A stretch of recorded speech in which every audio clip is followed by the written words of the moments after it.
good? What's good? It's your boy Nuski. Welcome back to the channel. If you're new, don't forget to hit the subscription button because this is just where you want to be. If you're a United fan, this is just the right location for you. So, our next assignment, of course, we face the Hammers, East London, London Stadium. In fact, after Fenerbahce, we didn't come to Manchester. We took the plane straight to London for training sessions, where you, of course, Bruno and Evans will be joining the Reds in London. So yeah, so at least as we're going into this game week 9, we look forward to at least uh, having a better result. After we were disappointed in Turkey where we were goal up, but they scored and we ended up a 1-1 draw. So as we walk into this game, it's an away game facing the Hammers in East London. So, but regardless, we still have to get a result because we are hoping to continue our run, the second Premier League win, second consecutive Premier League win, something which we have seen in the past where we are missing that run. So as we head into this game, we put our hopes up high and so hope for a better result. So Westham, if we look at this team straight into the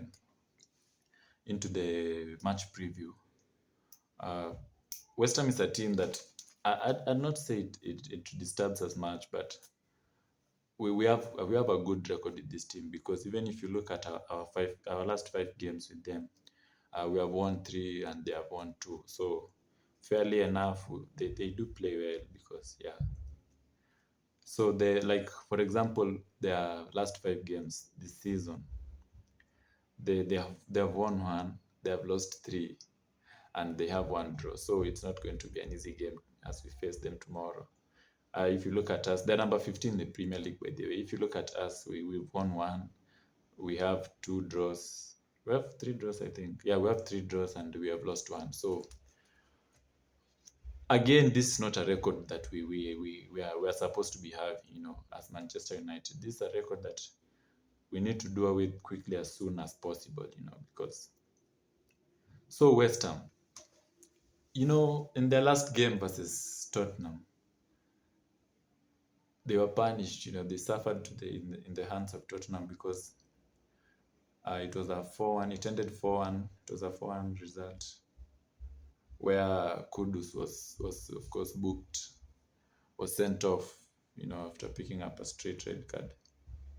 So he will not be playing this game tomorrow. I think that one is a win for us because Kudus, it's normally the player, he always disturbs our right backs. So it's a big win for us if it's not going to be available. But I'm not using that as an excuse, of course. I'm just trying to say that he's normally a threat, of course, when it comes to attacking options for West Ham, he's normally a threat to right back. So Kudus, him not being there tomorrow, it's an advantage to us. It's just, it is what it is. It's an advantage to us. So, but there are still players who we have to look out for with this squad of West Ham. Of course, if I can take you through the players that represented when they were playing versus Tottenham to that 4-1 defeat to Tottenham. You can see there's still a couple of players here who can still be a threat. For example, so this is the players that represented. As you can see, Lucas Paqueta here was booked. Antonio, their striker, that striker, one thing about him is the pace. Suchek Thomas, Jared Bowen, and of course Wan-Bissaka. These are the players we have to look out for even without Kudus being available. Wan-Bissaka was our very own. We are, you and me, we know his capabilities. Of course, the tackles he always makes, and of course, the manner in which he always pockets the right winger. So tomorrow, I don't know who Ten Hag will put in the right wing position, but I hope Wan-Bissaka tomorrow, please just have mercy. Bear with us. We raised you. Don't play badly to us. Just bear with us. Sympathize with us, please, Wan-Bissaka, if you're watching. So those are the players we have to look out for. despite Kudus being available, those are some of the players we have to look out for. So straight, I want to go into the potential lineup. You know, players that I'm thinking will play tomorrow. I want to talk about the potential 11, basing our talk about the potential 11. I don't know if it's it's visible.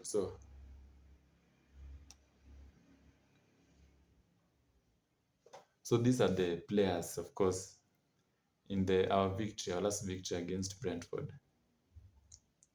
These are the players that this was the formation we were using. Of course, you remember Evans and Delete, Dalot and Martinez. Those are the right backs, the centre backs, Evans and Delete, Casemiro and Eriksen, of course, and Bruno Fernandes also in the midfield, Rashford and Garnacho and Hojlund as the front three. It was a very promising front three that delivered. Don't be surprised if you see the same formation. What I want is Eric Tenaka, if you can just use that style that you employed in the second half, please. Because if you can remember the kinds of crosses Rashford was making, was flooding with the balls to Garnacho. It was very promising and it was very beautiful. Something that we need to see. If this time it can even start earlier, it can be of so much benefits to us, because we have a problem of once we have already scored goals. We have seen it in the past, and it's something that is slowly uh, becoming a trend in Manchester United, because once we have scored, we cannot cling on to that lead. We must bottle it and we must concede goals. So if we can score goals earlier, and many goals, the better, so that by the time the opponents, if they start scoring against us, by the time we're reaching the 90th minute, of course, we are still leading. So if I go back to this lineup, I want to I want to show you some of the possible changes, that might take place to tomorrow's starting 11.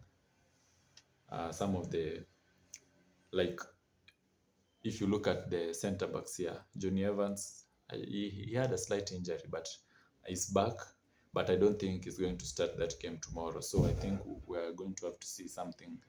Johnny Evans coming here. And of course, Mazraoui, who was fit, played, had some minutes in the game versus Fenerbahce. He will be coming here to Martinez. And of course, sorry. And of course, Martinez will be occupying this space. So we are going to see Martinez and Delita, so the center backs, the pair, and Mazraoui. Mazraoui. In fact, Mazraoui will be coming again here, and Dalot will be going here in left back. So I think that's what we are going to see. And of course, also Casemiro also. I think he'll make way for Ugarte, who was very outstanding, versus Fenerbahce. So Ugarte will be coming in here. So I think the rest will be remaining like that. I think we're going to see a midfield of Ugarte, Fernandes, and Eriksen.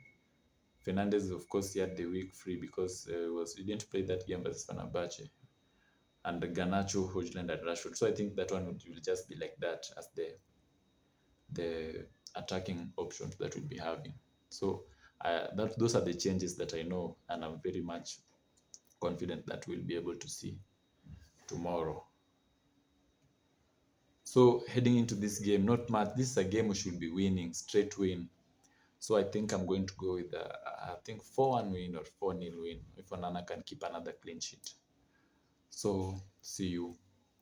Hopefully we have a better result. Don't forget to subscribe, like, share. We out.